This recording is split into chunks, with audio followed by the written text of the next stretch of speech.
Silly, silly me. So silly. I woke up this morning and I realized that I fucked up. I'm the victim of a Ponzi. Self-inflicted, I guess. Yeah, it's self-inflicted. It happened because I was literally trying to study Ponzi schemes to make a video like this one. Get into the mind of a Ponzi. How does it work? What's the mechanics? And hopefully learn something for myself and other people to, I guess, not get wrecked. But it all collapsed before I could finish the video. Damn. So the Ponzi, what was it? It was called Bigcoin. Bitcoin, but bigger. And yeah, I bought into it, obviously. I love Bitcoin. I love big things. I'm Australian. Hell, we invented big things. This is the big pineapple, the big prawn, the big oyster, the big bogan in Nyngan of Outback, Australia. Oh yeah, the big banana, the big banana. Bitcoin was like a BTC simulator mixed with Habbo Hotel. You got this little room that was yours, you could upgrade it and install miners. You then earned Bigcoin over time. Could upgrade your room, even design it. Beyond that, there was a white paper that had some logic to why it existed. Bigcoin was made for today's world, when Bitcoin, well, it wasn't. It was slow, outdated, it wasn't really usable. All in all, it was just bigger.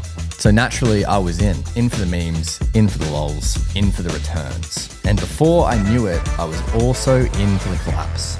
Hence waking up today. So to understand how I fell for it, I think we need to go back to the 1920s. Meet Charles Ponzi, a man so legendary at scams they named the scam after him. He promised investors a 50% return in 45 days or 100% in 90, claiming he was profiting off arbitrage in international postal reply coupons. The story sounded legit, sophisticated, innovative, complex enough to be believable. Think about it, it was the 1920s, international trade? Blow me over, the postal service? Over the seas, wild. At one point, he was making $250,000 a day, which, adjusting for inflation, is full-on villain money today. But it was all fake. There was no actual business. He wasn't investing the money. He was just using the money from new investors to pay old investors, like a little washing machine. But eventually, and inevitably, not enough new investors came in. People got nervous, tried to withdraw, and boom, it all collapsed in spectacular fashion. So let's break it down even more simply. Here's an example. You give me $10. Hell yeah, that's like one coffee in today's economy. And I promise I'm gonna give you back $15 next week.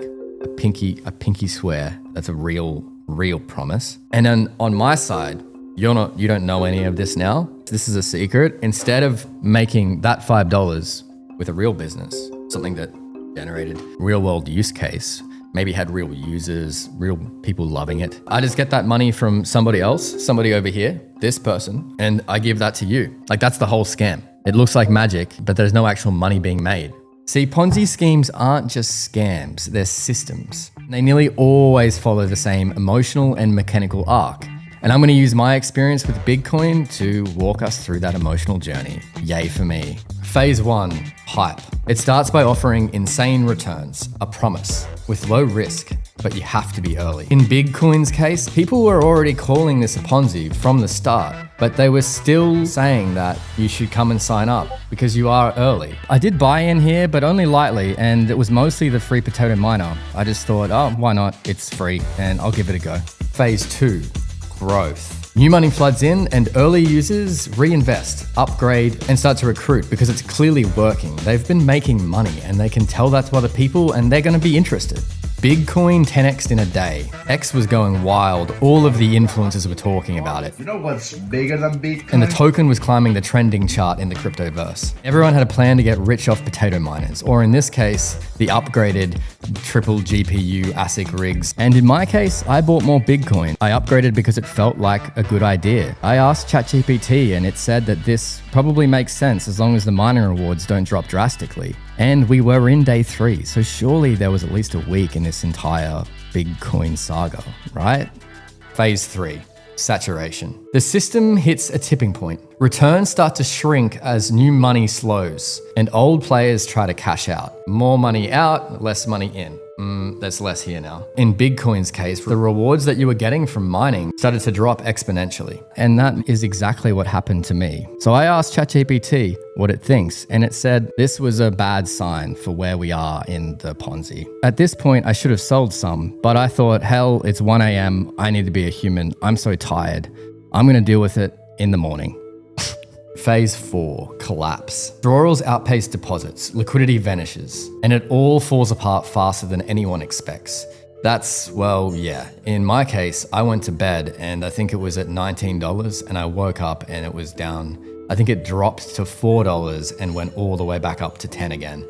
Yeah, a collapse. This could technically come alive again as a round 2 if the person running the Ponzi, Big Toshi, decides to change the mechanics, causes a reset. And yeah, while that's possible, there's a chance that it does just die. And it's probably the most likely outcome. Even if it does restart, it really just restarts this same cycle again. What's wild is this pattern never changes. MLMs, fake hedge funds, real estate investment clubs, ICOs, Twitter pump and dumps, all the same scam with a new wrapper. So why do we keep falling for it? So I've been editing this all week and I had a different outro recorded, but I wanted to do a new one. A lot's happened. Big Toshi did change the mechanics and it did make it sort of restart. That's one thing. But also some bigger things happened in the crypto space. Big projects collapsed, like really big ones. Ones that shouldn't have collapsed. Stuff that for some reason doesn't make regular news, but it probably should with the amount of financial damage that it does do to people.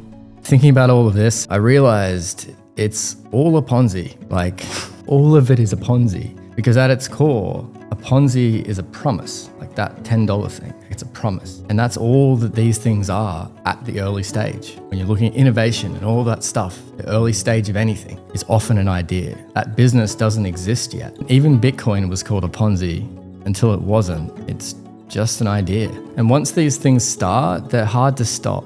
Charles Ponzi said about his own scheme that it was like pushing a snowball down a hill and it turned into an avalanche all by itself. That's super poetic, but that's kind of, in a way, what's happened with Bitcoin, which was a Ponzi, and then people believed in it, the avalanche grew, and then it became real. So what do we do with that? It's all a Ponzi, and on the incredibly rare occasion, it maybe could become more. And that's not where I thought I'd end up with all of this, to be honest with you. But I think understanding how these things work, how we think, how we get pulled in, it's at least a start.